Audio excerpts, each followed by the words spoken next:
Hata najaribu kufikiria inafikia wapi unapata unaua mtu hiyo design juu kuna watu wenye hadi wamekatakatwa wako half bodies, unapata kuna mguu, intestines, unapata kuna mwili ya juu. Mbona mfikia hapo? 3 days later, fearful of the wrath of Kenyans, the office of the DCI and police have jumped into action and named the suspect behind the killings. This morning arrested the prime suspect, already identified to you guys by the Acting Inspector General, known as Collins Jumaisa Halusha, 33 years old.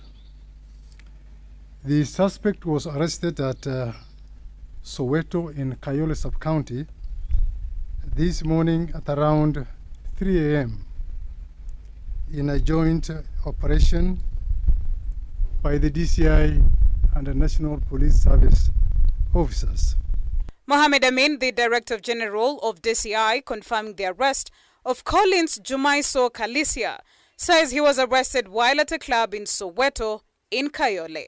Upon arrest of the suspect, he led our officers to his single-room rental house in Kware, which is located about 100 meters from the crime scene. We conducted a quick search in the house, which led to recovery of the following very, very crucial exhibits.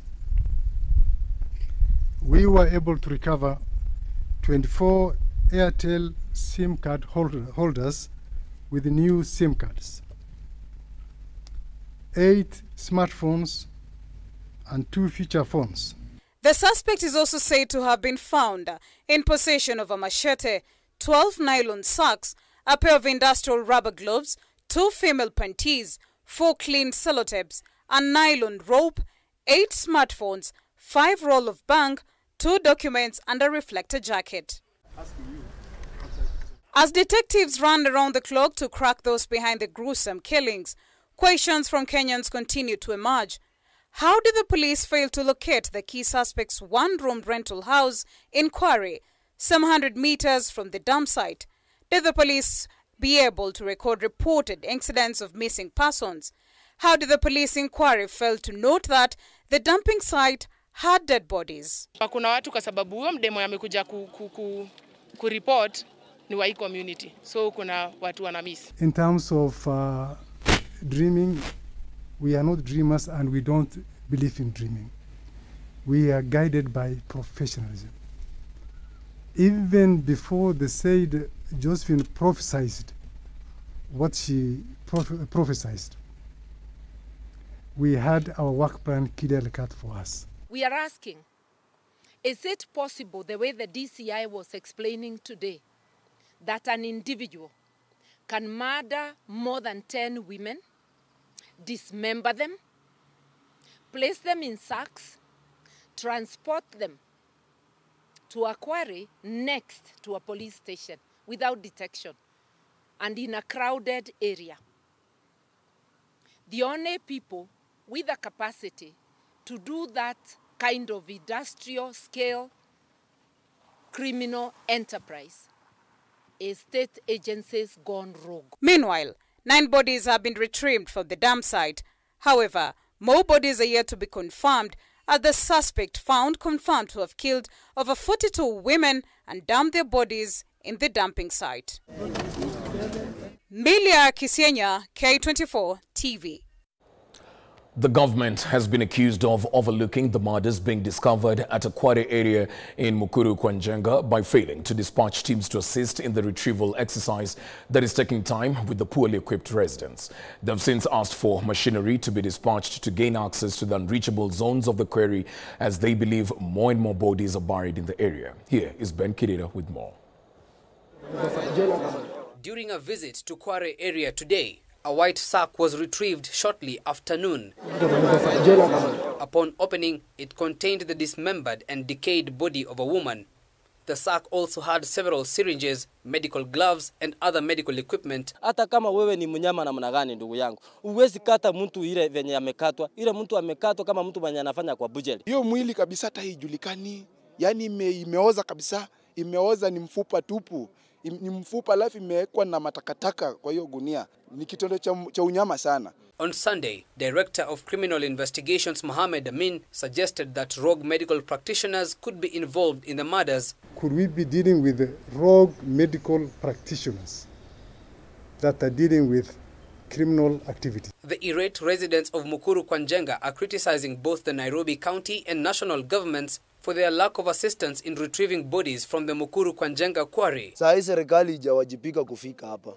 Alafu baadaye utasikia tutawafanyia unyama hao watu. Saa hizi tungepata kama ni jeshi imekuwa hapa, iko very serious kutoa watu hapa ndani. Lakini wewe uko tu bale campaign umetenga. The recovery operation, which began on Friday, July 12th, has largely relied on volunteers from the community. Mbona hii jambo limefanyika hapa na wale viongozi wa hii area hawajaonekana hapa wakisaidiana na hao wananchi? Wameenda wapi ile wakati sisi tunalia machozi yetu juu ya watu wetu wenye wako hapa? Residents have also disputed the government's reported number of retrieved bodies. While official records state that 9 bodies have been found, locals claim the actual number is closer to 16. Hata unaona vile hiyo maji inachemka hivyo. Ni kama kuna miili bado zimesinki wapi? Zimesinki ndani. Tunaomba serikali, nyinyi ndio mnajua, mnasema mko na vifaa vya kuokoa watu. As the number of bodies being retrieved from this quarry here at Mukuru Kwanjenga gradually increases, the residents' main call to the government is to intervene and fast-track this exercise, and most importantly, for justice to be served. Ben Kirera, K24, in Mukuru Kwanjenga, Nairobi. The postmortem on bodies recovered from a quarry dump site in Mukuru Kwanjenga, Nairobi, began Monday evening at City Mortuary. Government pathologist Dr. Johansen Oduor and a team of officers from the Department of Criminal Investigations spent the better part of the day taking DNA samples from the bodies. Civil society groups and human rights defenders have been granted access to the postmortem exercise and have been present alongside the independent pathologists. So far, out of the 9 bodies, only 2 body bags have been handled. According to Oduor, all contents of the body bags will undergo an X-ray and DNA test to help with getting the identity for families to identify their kin. We had a multi-sectoral team led by, of course, Dr. Johansen Oduor and different players that led the processes that took place today. We do want to acknowledge that civil society, specifically human rights entities, were represented to witness and observe the proceedings of the day. And I think that's a very good collaboration moving forward. We want to just affirm to the Kenyan public that we are watching, that we are keeping brief, that we are witnessing the process. It is really important that we treat the dump site, the quarry dump site, as a crime scene, and that it is not disturbed in a manner in which we are not able to recover any other bodies that may be there, but also to give enough evidence for the homicide team to be able to identify what may have happened and also what is the pattern that connects these different crimes. As we know, the Director of Criminal Investigations have arrested a suspect. Until this process is complete, we will not know whether all of the bodies that we have seen or that have been delivered to the city mortuary come from this suspect and others. President William Ruto has issued a firm warning to the Ford Foundation, insinuating that they're the ones funding the countrywide Gen Z demos.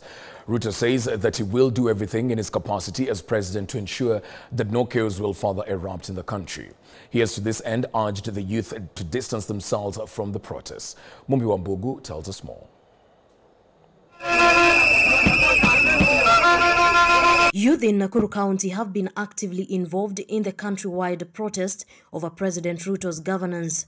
This is despite the region being one of his major political bedrocks. Just hours left before the expected Gen Z demos tomorrow, Ruto has now made a call for peace, urging youth not to participate. We want a peaceful nation. Kenya is a democracy. There is no room for anarchy. There is no room for chaos because we are a democratic nation. We vote, we elect leaders. And we vote democratically to elect leaders. We don't change, and we cannot run our country using chaos or revolutions or anarchy. The president has also alleged that the demos are being funded by the Ford Foundation. He has issued a stern warning to the American Foundation. Those who are behind the sponsoring the chaos in the Republic of Kenya, shame on them, because they are sponsoring violence against our democratic nation. Mimi nataka niulize watu wa Ford Foundation watuambie hiyo pesa wanatoa ifanye fujo ndio wapate faida gani?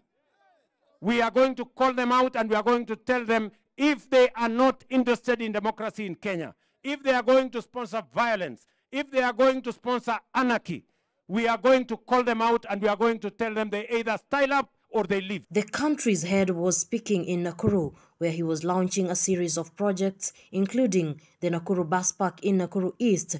Here, he has promised to set aside job opportunities to the youth and the mama mboga. Hiyo mimi napanga hii maneno ya Kenya, mimi nimesema. I am ready, I am willing, I am available to consult with as many leaders who are willing to consult with us so that we can form a government that is going to bring Kenya together, so that we can face the challenges of our nation together, so that we can sort out the challenges that face us, the challenges of unemployment, the challenges of public expenditure, the challenges of public debt. Ruto has continued to condemn the Mukuru killings, affirming that proper investigations will be conducted and those involved will face the law. Mombi Wambogo, K24 TV, Nakuru County.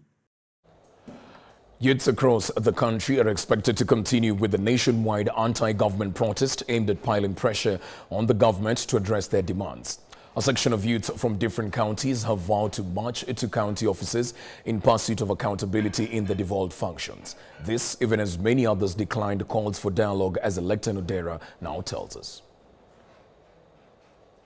Even after President William Ruto announced his commitment on a raft of measures aimed at improving performance and austerity in government, the recent one being dissolving of his entire cabinet, it seems not to have cured the challenges facing the Gen Zs. Pressure is now mounting on the president to promptly act on issues they term as urgent. Sisi tuko leaderless, tuko partyless, na tuko tribeless. Tumeamua kile umeamua kufanya tutafanya, lakini na nyinyi msikize wa Kenya. Sisi mayouthman tunataka tu kazi, tunataka tu amani kwa nchi yetu, tunataka wazazi wetu waishi na amani, tupate kazi. Recently, the head of state announced plans to have a dialogue. However, the youthful generation has declined the calls with a view that nothing tangible will emerge as previous engagements have borne no fruits. There is no need for dialogue. Just implement whatever we are telling you to implement.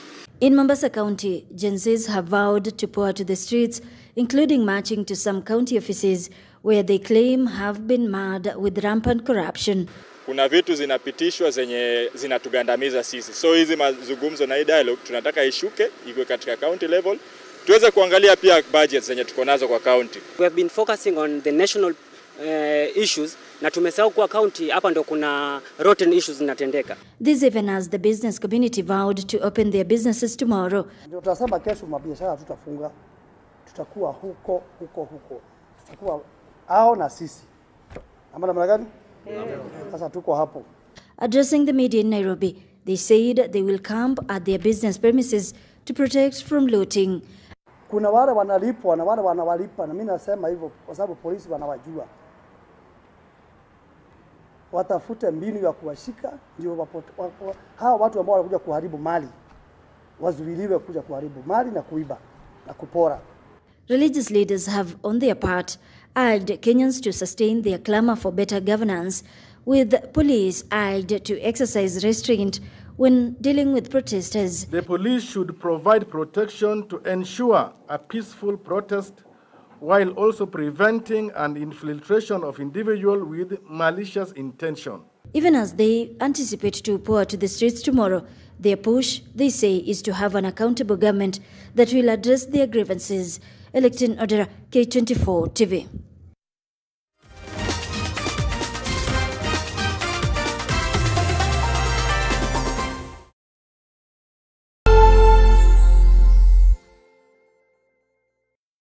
Have you watched K24?